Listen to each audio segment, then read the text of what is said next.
Muy buenos días. Como dijo mi hermano, la lectura está en Colosenses, capítulo 1, del 24 al 29. Y Colosenses 1, verso 24 dice así: Ahora me gozo en lo que padezco por vosotros, y cumplo en mi carne lo que falta de las aflicciones de Cristo por su cuerpo, que es la Iglesia, de la cual fui hecho ministro, según la administración de Dios, que me fue dada para con vosotros, para que anuncie cumplidamente la palabra de Dios, el misterio que había estado oculto desde los siglos y edades, pero que ahora ha sido manifestado a sus santos, a quienes Dios quiso dar a conocer las riquezas de la gloria de este misterio entre los gentiles, que es Cristo en vosotros, la esperanza de gloria, a quien anunciamos, amonestando a todo hombre y enseñando a todo hombre en toda sabiduría, a fin de presentar perfecto en Cristo Jesús a todo hombre, para lo cual también trabajo, luchando según la potencia de Él, la cual actúa poderosamente en mí. Muchas gracias, hermano Juan Carlos. El domingo pasado consideramos a la Iglesia como aquella entidad sublime, creada y revelada, dos ideas muy importantes, fue creada y revelada bajo el nuevo pacto. Es decir, después que Cristo derramara su maravillosa sangre cerrando este nuevo pacto. Y que fue considerada como un misterio durante el Antiguo Testamento. Es importante este énfasis porque no quiero entrar en polémicas ahora, pero una gran parte del cristianismo dice que la iglesia está presente en el Antiguo Testamento. Entonces, hemos visto y dejado a la Biblia hablar, hemos leído mucho de la Biblia y hoy día vamos a seguir leyendo mucho, porque la Biblia nos dice claramente que la iglesia fue un misterio en el Antiguo Testamento.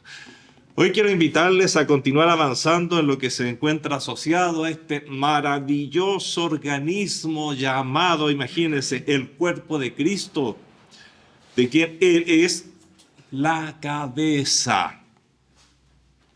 Nosotros hemos nacido en la dispensación de la iglesia y ya llevamos casi 2000 años de iglesia.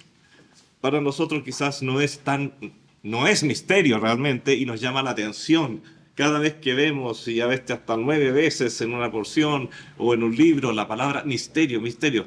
Claro, hay que trasladarse en el tiempo y pensar lo que significó la iglesia para aquellos que vivieron cuando la iglesia nació y comenzó a divulgarse, a desarrollarse, a avanzar a través del mundo. Fue algo muy complejo en ese momento.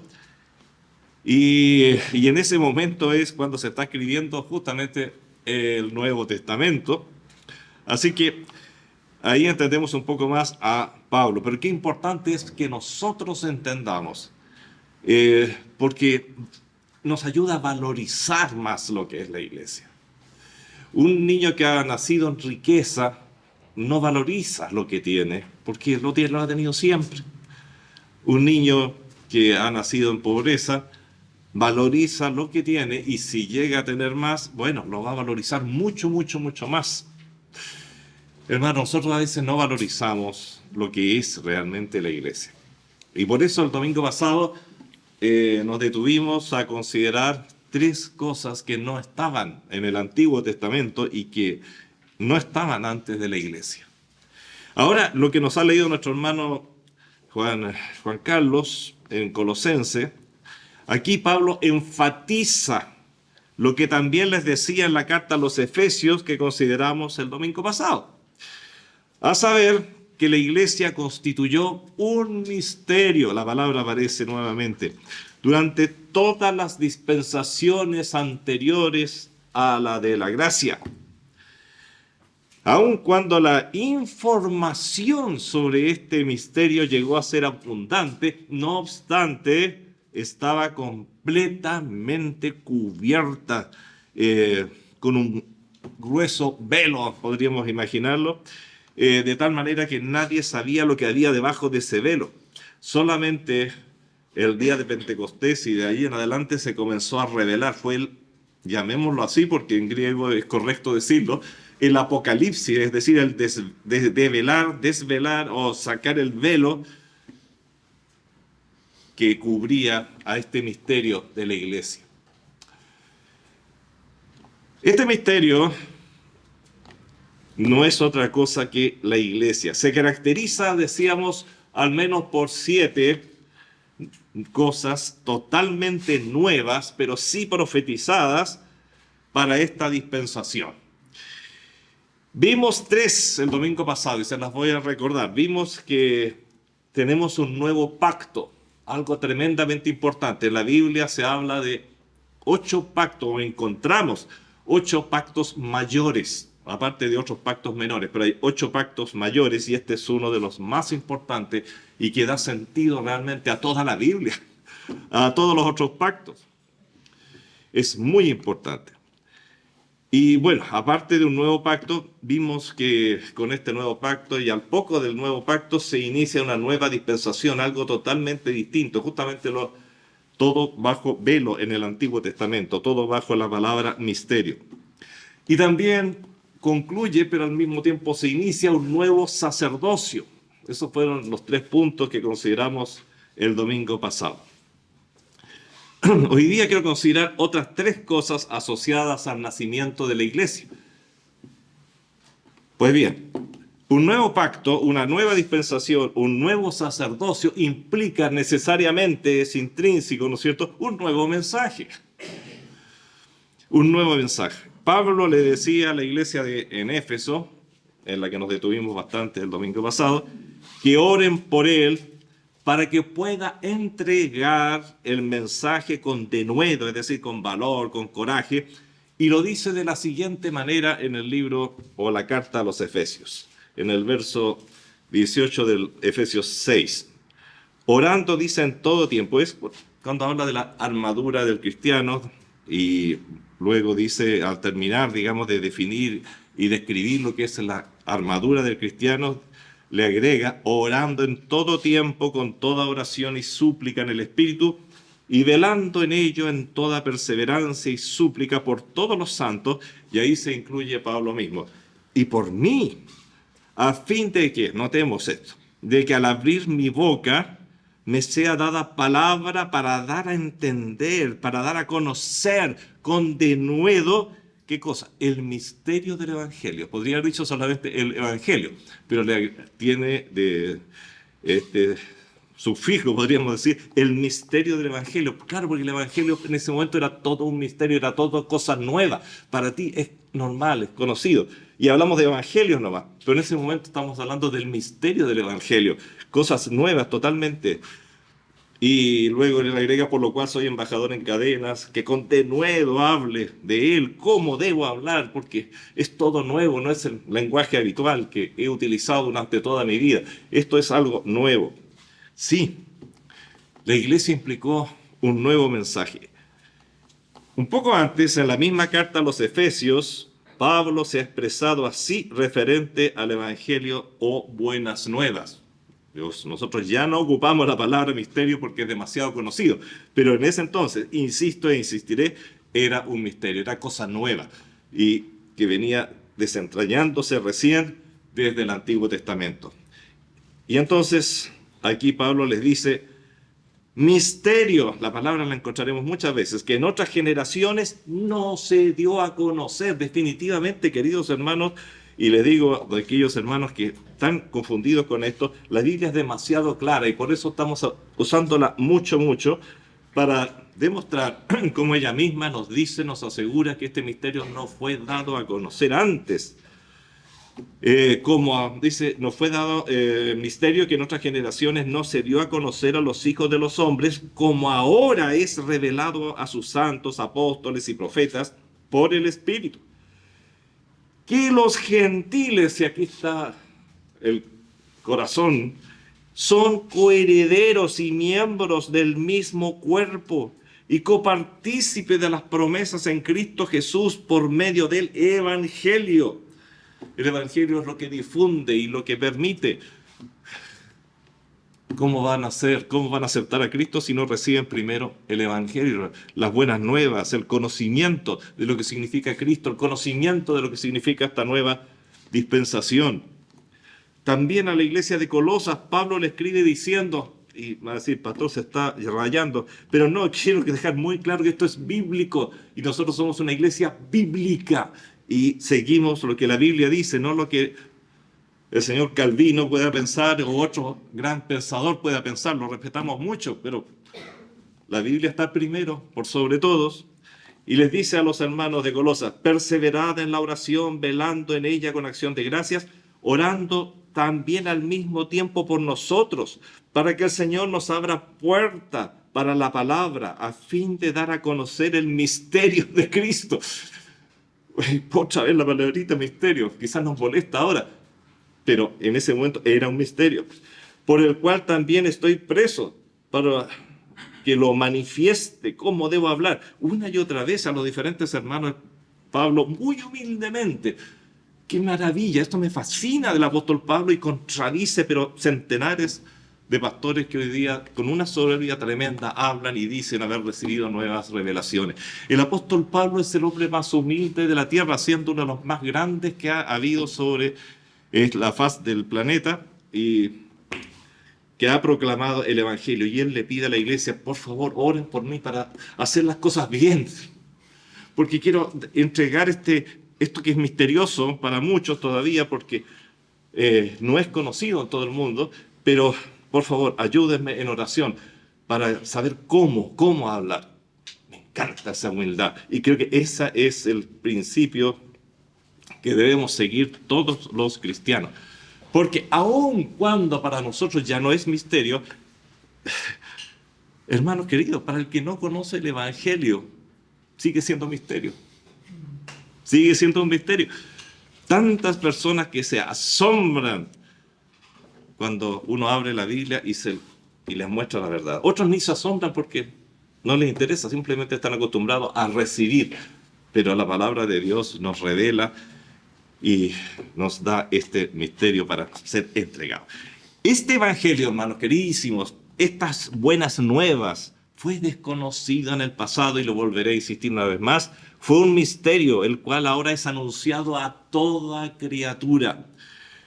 A la iglesia que estaba en Roma, variando ahora de Efesios, Colosenses, de Colosas, Roma, Pablo les dice, y al que puede confirmaros según mi evangelio y la predicación de Jesucristo, según la revelación del misterio que se ha mantenido oculto desde tiempos eternos. Romanos 16, 25. Una vez más. Con cuánta insistencia las Escrituras nos dicen que este mensaje, estas buenas nuevas, este evangelio no fue conocido antes de Cristo y por lo tanto lo que se formó a través de él tampoco. Este mensaje hoy lo conocemos como simplemente el Evangelio. Más exactamente, y aquí aludo a Marcos 1:1, me encanta cómo se inicia Marcos, dice, principio del Evangelio de Jesucristo, Hijo de Dios. Listo, eso es lo que necesitamos. Nosotros predicamos un evangelio. ¿Qué evangelio? El evangelio de Jesucristo, Hijo de Dios. En Hechos, en el libro de los Hechos, nos dice acerca del gran diácono y evangelista Felipe, cuando habla con el etíope, dice, entonces Felipe, Hechos 8:35, abriendo su boca y comenzando desde esta escritura, que se refería a Isaías 53, que iba leyendo el eunuco, le anunció el evangelio de Jesús, el evangelio de Dios, el evangelio de Jesucristo, el Hijo de Dios. Una vez más se habla del evangelio de Jesús. Queridos hermanos, no vamos a encontrar en ninguna parte de la Biblia un evangelio social, que se hable de un evangelio de la prosperidad, un evangelio de la risa, un evangelio, lo cual existe, un evangelio que es para el sufrimiento o detiene el sufrimiento. No. El apóstol Pablo siguió sufriendo bastante después de convertirse, especialmente se le hizo la vida muy difícil después de convertirse. Un evangelio de la sanidad, etcétera, etcétera. Nombres, muchos nombres inventados para controlar a las personas, manoseando, ultrajando el sagrado evangelio del Señor Jesucristo como es presentado en las Escrituras. Hay miles, no voy a decir decenas, que después dije voy a decir centenas, no, son millares. Los falsos cristos con falsos evangelios para sacar provecho de las personas ingenuas, necesitadas, que se mueven fácilmente por las emociones. Por favor, queridos hermanos, aunque lo sabemos, lo hemos repetido, pero no confundamos espiritualidad con emocionalidad. Muchas veces un estado emotivo que puede ser fabricado perfectamente por un pastor, por un líder, se confunde con un estado espiritual maravilloso. Cuidado, cuidado, cuidado. Muchos toman fracciones de la verdad para darle un tinte bíblico, un tinte de verdad, y el resto lo reconstruyen conforme a sus ambiciones, frustraciones, ansias de poder, ansias de dinero. No nos confundamos. El Evangelio en la Biblia es mencionado o el misterio del Evangelio o el principio del Evangelio de Jesucristo, Hijo de Dios, el Evangelio de Jesús y nada más, sin apellidos, sin apellidos. Las Escrituras nos presentan el Evangelio de Jesucristo, Hijo de Dios. Un Evangelio que nos habla de ¿qué? De salvación. Nos habla de que toda persona en arrepentimiento ante Jesús puede tomar el regalo de la vida eterna y ser salvo. Eso es el Evangelio. Este Evangelio, estas buenas nuevas, un cierto Evangelio en castellano significa buenas nuevas. Es una palabra griega, Evangelio, que significa justamente buenas noticias. Proclaman las buenas noticias que, primero, ahora la gracia reemplaza a la letra de la ley. La letra de la ley que mata, pues solo podía condenar y jamás salvar. La ley solo te condena, dice no hagas y tú lo haces, te condena. No lo hagas y todos los días estamos en esa. Bueno, ahora hay una gracia que te puede salvar. Segundo, ahora hay plena salvación para todo aquel que se someta a este nuevo pacto. No solo cubre el pecado como el antiguo pacto y todos los pactos anteriores estaba involucrada esta idea de cubrir el pecado para que Dios no pudiera verlo y pudiera estar cerca tuyo. La diferencia maravillosa de este nuevo mensaje, de estas buenas nuevas que no tienen apellido, son las nuevas de Jesucristo, nos dicen algo maravilloso, algo sublime, que nuestro Señor ya no nos cubre, sino que lo quita. Esa es la gran diferencia. Cuando el Cordero de Dios quita el pecado del mundo, todos los corderos del Antiguo Testamento y que estaban bajo los antiguos pactos solamente cubrían para que Dios no viera el pecado. Ahora ha sido quitado. Esas son las buenas nuevas de Jesucristo. Ese es el Evangelio. El Evangelio está disponible, por lo tanto, una salvación completa, suficiente, eterna en el sacrificio del Señor Jesucristo. Y en cada una de esas palabras hay mucho significado. Suficiente, no necesitas más obras, no necesitas hacer nada más, está todo completo y perfecto. No necesitamos combinar el Evangelio pero con un poquitito de la ley, a ver si las dos cosas funcionan mejor, porque con la ley estoy haciendo cosas y eso satisface mi ego, satisface mi conciencia, satisface muchas cosas. Pero no, el Señor nos salva sin necesidad de la ley, de ninguna obra. Estas buenas nuevas, estas buenas noticias, este Evangelio dice que no hay ahora diferencia entre judío y gentil, o judío y no judío, pues ambos son coherederos en un nuevo cuerpo que se llama la Iglesia. Por tanto, judíos y gentiles pueden ser salvos solo por la fe en Jesucristo. ¡Qué maravilla! Formando parte de este nuevo cuerpo. Esto significa que la salvación es solo por Cristo, exclusivamente, sin las obras de la ley. Lo repito una vez más. La salvación no es parcial, ni por un tiempo, ni condicional, como era la salvación en el Antiguo Testamento, como se concebía la salvación antes que Dios enviara a su propio Cordero. Antes era parcial, era condicional y siempre dependía de tiempos. El gran sacrificio anual, por ejemplo, era una vez al año y cubría al pueblo de Dios por un año solamente, y el año siguiente tenían que volver a realizarlo. Y si es que eran las cosas bien hechas, entonces, si eran bien hechas, el pueblo podía respirar tranquilo, podía seguir viviendo, podía seguir realizando su programa un año más. Pero ahora no. Se hizo una sola vez, un solo sacrificio. Ya no se necesita más, no hay más, ni cruento ni incruento. Es una salvación que limpia la conciencia. Es una salvación que trae plena paz. Es una salvación que produce gozo, que quita el temor de la muerte, libera de Satanás y entrega esperanza y entrega certezas.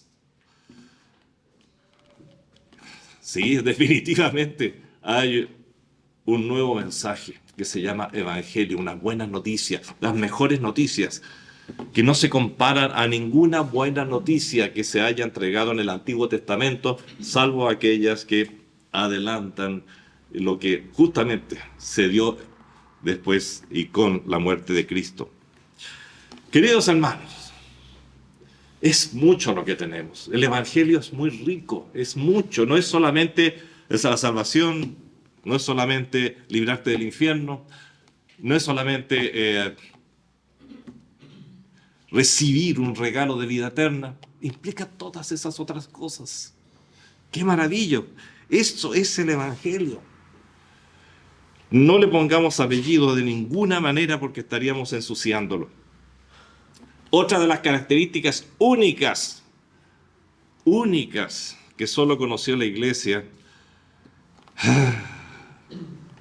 es esa nueva relación con el Espíritu Santo. ¡Qué maravilla!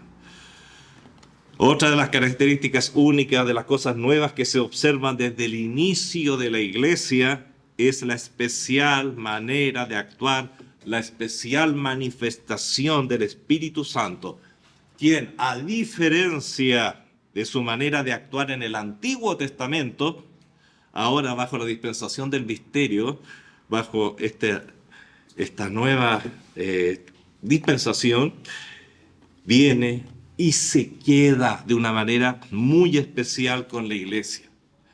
En el Antiguo Testamento una y otra vez leemos de David, leemos de los jueces, leemos de todos aquellos que actuaron en algún momento con el Espíritu Santo muy en comunión, como Sansón, por ejemplo. Pero vamos a notar siempre que se dice, y vino el Espíritu Santo, se alejó el Espíritu Santo. Eso ya no existe en el Nuevo Testamento. El Espíritu Santo vino y se quedó con nosotros. Esa es una de las diferencias que no la valorizamos porque estamos tan acostumbrados a Él que no lo disfrutamos. Qué importante, amados hermanos. Ya no podemos decir, ven Espíritu. No, el Espíritu ya está. Si yo estoy diciendo ven Espíritu, no estoy seguro que está en mí. Si no estoy seguro que está en mí, entonces no soy cristiano. Pablo dice que el Espíritu da testimonio a nuestro espíritu de que somos hijos de Dios. Pablo dice, y si no tenéis el Espíritu, no sois de Dios. Entonces no podemos estar llamando al Espíritu, porque el Espíritu ya está. Ya está. Ya está. Tenemos que entender eso. Y eso hace una gran diferencia. Claro, es muy emocional decir, ven Espíritu y cantar. Por eso muchos de nuestros himnos no los cantamos, porque tienen errores garrafales bíblicos, los que se relacionan con el Espíritu Santo especialmente. El Espíritu Santo está con nosotros. Lo único que podemos pedir es que nos ayude el Señor a ser buenos receptores, porque Él está, pero está haciendo una labor, está haciendo una tarea. Que nosotros no impidamos que realice esa tarea para que pueda llenar nuestro corazón. No venir otra vez. Él está. Pero ¿dónde está en tu corazón? ¿Lo tienes en un rinconcito de tu vida? Mira, lo tengo dominando todo, menos la parte sexual, que no meto, porque no se puede juntar. No, tiene que dominarlo todo.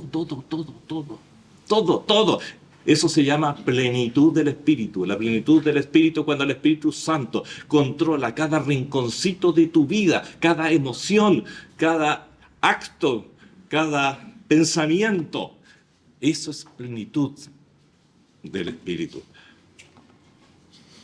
Bueno, algún día vamos a volver sobre ese tema porque ha sido un tema tratado, pero es demasiado importante ver esta relación. Nueva relación con el Espíritu Santo. Jesús ya lo había profetizado en Juan 14, 16, 17. Y yo rogaré al Padre y os dará otro consolador, dice en Juan 14, 16 y 17. Otro consolador para que esté con vosotros para siempre. Qué lindo.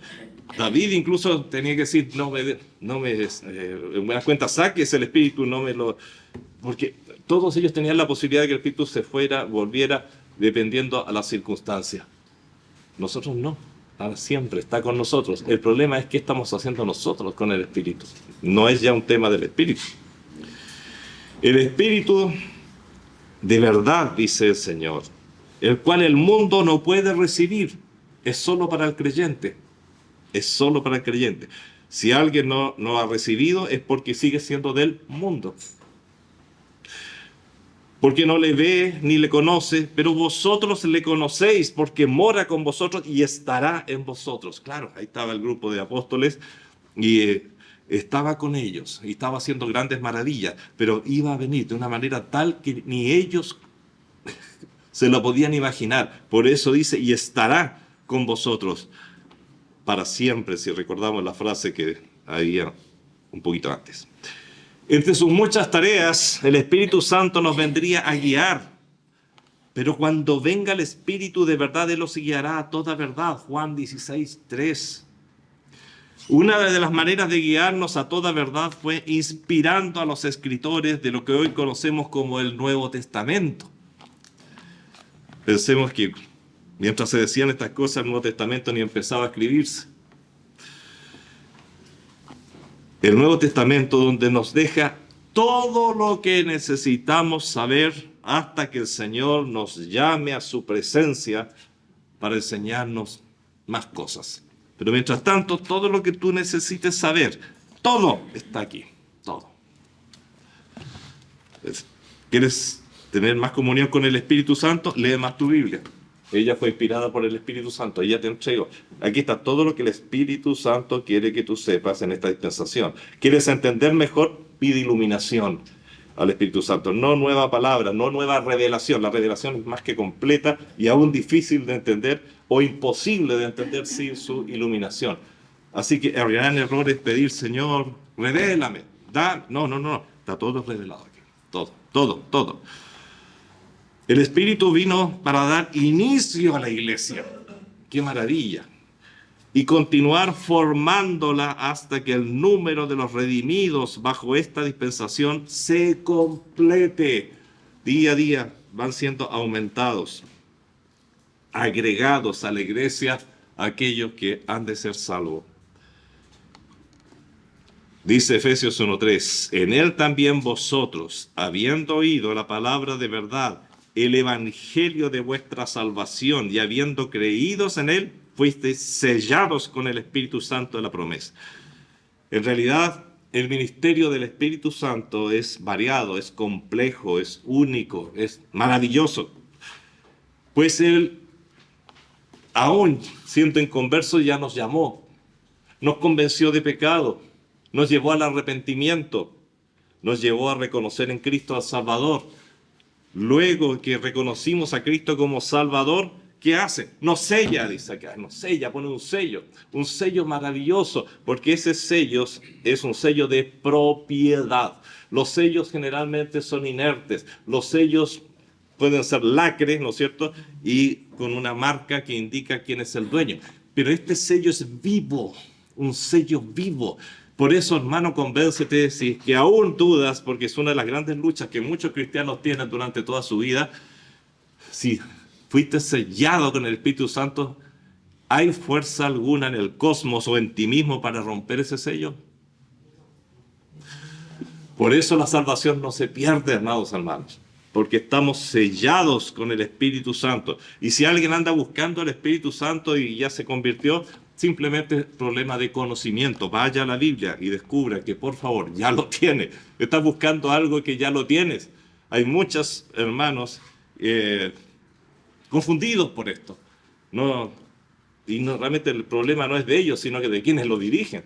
Que los hermanos que le dirigen también tienen esta confusión. Ya andan buscando y yo quiero ya tener el bautismo del Espíritu Santo. No, yo ya quiero, es que todavía no sé si soy salvo porque todavía no siento nada nuevo. No sé. Por favor, paramos. Si tú ya recibiste a Cristo como tu Salvador personal, ya estás sellado con el Espíritu Santo, ya lo tienes, está en ti. porque inmediatamente el Señor lo coloca en tu corazón, lo coloca en tu vida para que te guíe durante todo el caminar cristiano. Así que luego de convertido, el Espíritu Santo sella, guía, se torna en garantía, dices las arras, la garantía de lo que viene. Da testimonio interno de nuestra salvación. Transforma a la persona día a día, semejándola cada día un poquito más a Cristo. Además, otorga gozo, otorga paz, otorga paciencia y mucho más. Lo que pasa es que a veces nosotros lo estorbamos. Ese es otro tema, otro tema. No es que tengamos menos espíritu, más espíritu. Nosotros lo estorbamos, nosotros lo entristecemos, que son palabras que, literales de las Escrituras. Podemos entristecerlo, podemos apagarlo, podemos, es decir, lograr que su eficacia no sea la que puede ser. Cuidado, hermanos queridísimos. En realidad, el ministerio del Espíritu Santo, como decía, es variado y complejo y implica muchísimas cosas maravillosas y normalmente es el gran desconocido. ¿Por qué? Porque no leemos nuestra Escritura, donde nos dice cuáles son sus funciones. Pero bueno, vuelvo a mi tema original. Este misterio maravilloso. La iglesia cuenta con el Espíritu Santo de una manera que no la conocieron en el Antiguo Testamento. Maravillosa, maravillosa, maravillosa. Y finalmente algo que hemos dicho y repetido en cada uno de los puntos, pero lo vamos a ver un poquitito aparte. Esta nueva dispensación, este misterio implica algo que ya sabemos y va a decir, pero lo voy a decir de nuevo, si ya lo dijo, sí. Pero quiero centrarme desde otra perspectiva. Implica una nueva entidad, Aun cuando ya hemos mencionado esta nueva entidad que se llama iglesia, pero más exactamente mi iglesia, el Señor Jesús se refiere a ella como mi iglesia, y una iglesia cuyo inicio, su mensaje, su conclusión, su ministerio, etcétera, todo empieza con el día de Pentecostés. La iglesia, tal como la conocemos hoy, fue revelada por primera vez por el Señor Jesucristo cuando le dice a Pedro en Mateo 16, 18, y sobre esta roca, Pedro acababa de hacer una tremenda confesión, la confesión de Pedro, muy conocida, tú eres el Cristo, el Hijo del Dios viviente. Bienaventurado eres, Pedro, porque no te lo reveló carne ni sangre, sino mi Padre que está en los cielos. Y yo te digo que tú eres Pedro, y sobre esta roca, ¿qué roca? La verdad tremenda, gigantesca, que había mencionado Pedro recién, tú eres el Cristo. Sobre esta roca, el Cristo, edificaré mi iglesia. Qué maravilloso. Y las puertas del Hades no prevalecerán contra ella. Hay quienes dicen que la verdad es que Pedro es la iglesia, pero pucha, si Pedro fuera la roca sobre la que iba a edificar la iglesia, Pedro es Petra, significa piedrecita, es parte de una roca, no corresponde ni bíblicamente ni en el contexto. Pedro tuvo caídas y caídas bastante feas. Si hubiera dependido de él la iglesia ya no existiría. Pero si depende de la verdad que dijo Pedro, tú eres el Cristo, el Hijo del Dios viviente, bien, Pedro, sobre esta roca edificaré mi iglesia. A diferencia de muchas otras iglesias humanas, esta sería la iglesia del Señor Jesucristo, iglesia en la que sería Él el fundamento, la piedra angular, el arquitecto y el sustentador. Esto fue un misterio, o sea, una verdad no revelada, y no vamos a decirlo nuevamente porque ya lo tenemos claro, creo, en el Antiguo Testamento. Una verdad que ni siquiera fue revelada a aquellos que escribieron sobre ella. El libro de Isaías recibe el nombre del Evangelio del Antiguo Testamento porque habla tanto de Cristo, habla tanto de su ministerio, está tan... ahora, desde nuestra perspectiva, al ver Isaías, vemos la iglesia una y otra vez. Sin embargo, Isaías murió sin conocer la iglesia. Misterio, para él fue misterio. La iglesia, es decir, aquel organismo nacido como resultado del nuevo pacto y por acción directa del Espíritu Santo, que implica, como dice Efesios 3:6, que los gentiles son coherederos y miembros del mismo cuerpo y copartícipes de la promesa de Cristo Jesús por medio del Evangelio. Es decir, hoy día, definitivamente, si una persona perteneciente a Israel, un judío, quiere llegar a ser salvo, aunque realice todos los rituales habidos y por haber a la perfección en el templo, no va a alcanzar ni un milímetro de salvación. Cualquier judío, y así como cualquier gentil, Pablo lo explica también en Romanos, especialmente esto, todos sola y exclusivamente somos salvos a través de Cristo, incorporándonos al cuerpo de la iglesia. Que Israel tenga otras funciones en el futuro, ese es otro tema. No digo que Israel ha pasado, quedado de lado, todo lo contrario, tiene tremendas labores en el futuro, pero hoy día el cuerpo se llama la iglesia. Todas las fiestas judías sí es interesante. No sé si para usted resulta interesante, pero para mí sí.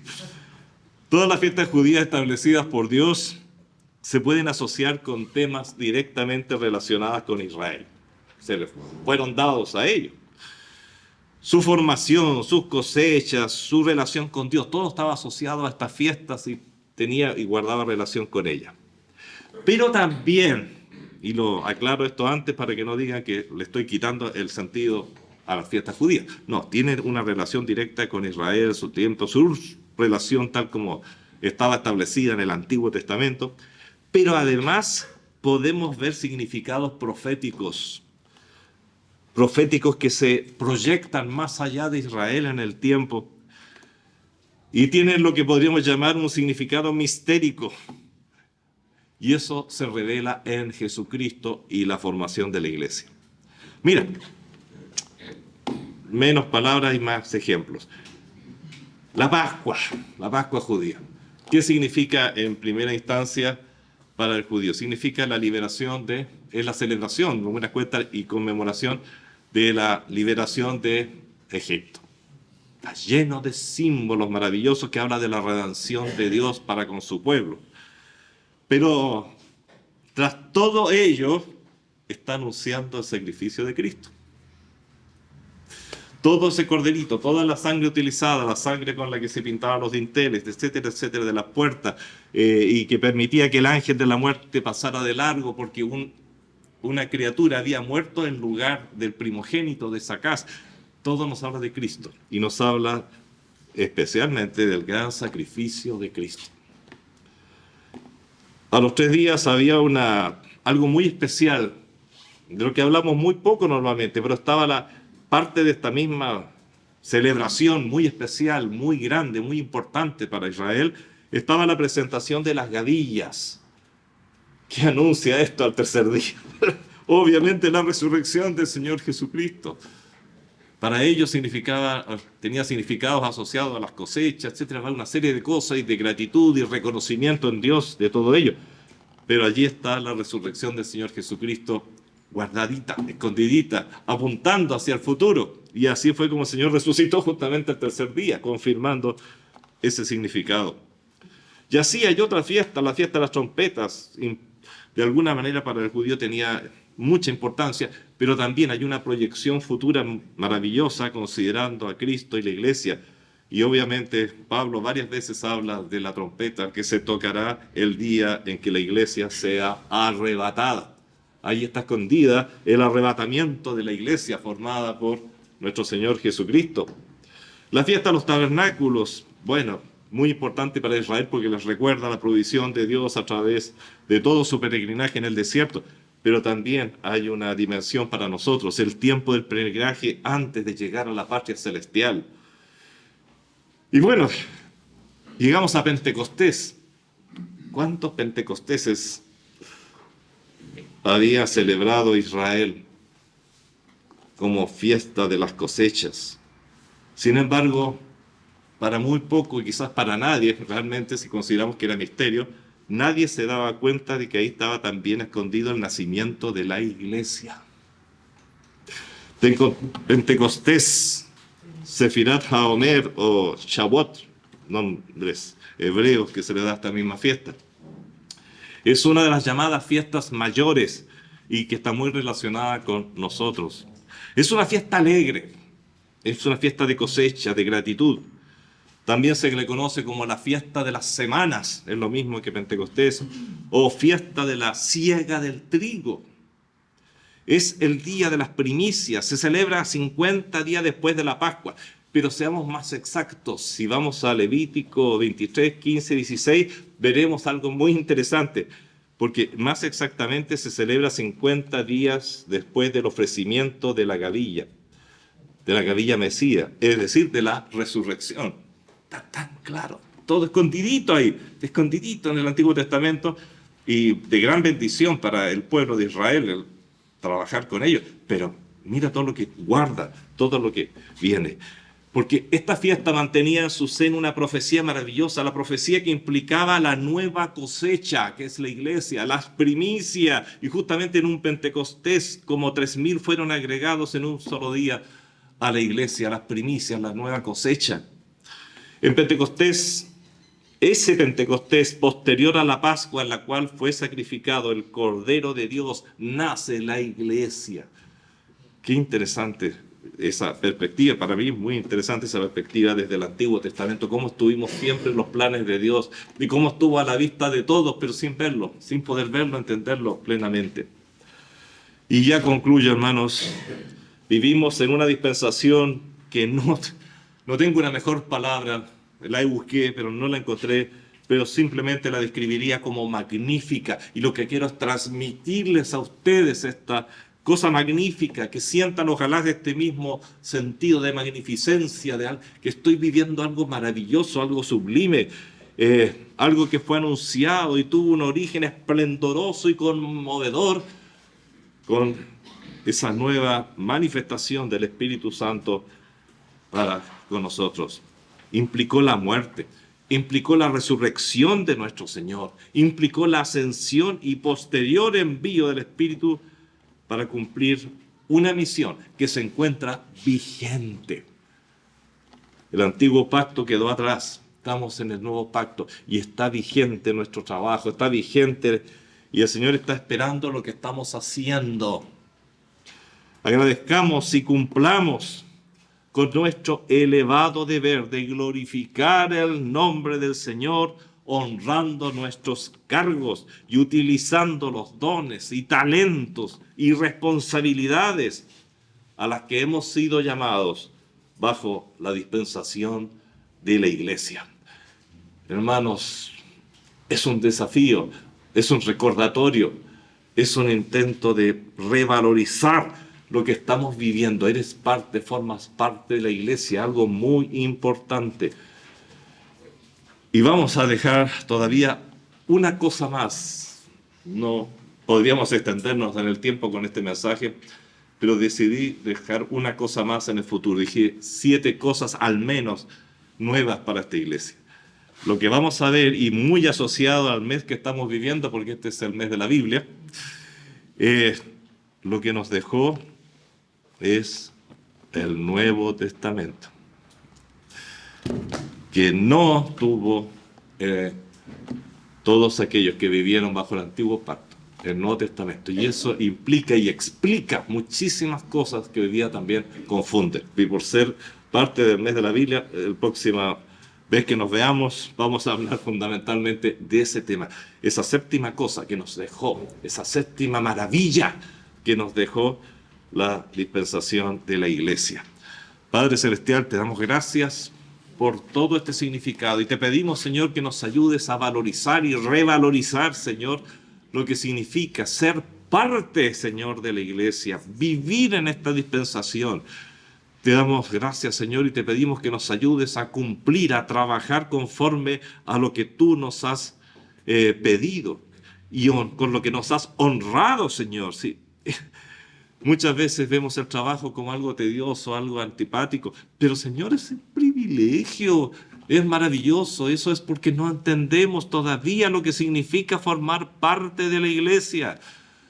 Señor, ayúdanos, por favor. Trabaja en cada uno de los que estamos aquí y aún de los que no han venido, Señor, para que entiendan, para que entendamos lo que significa, Señor, ser parte de la iglesia.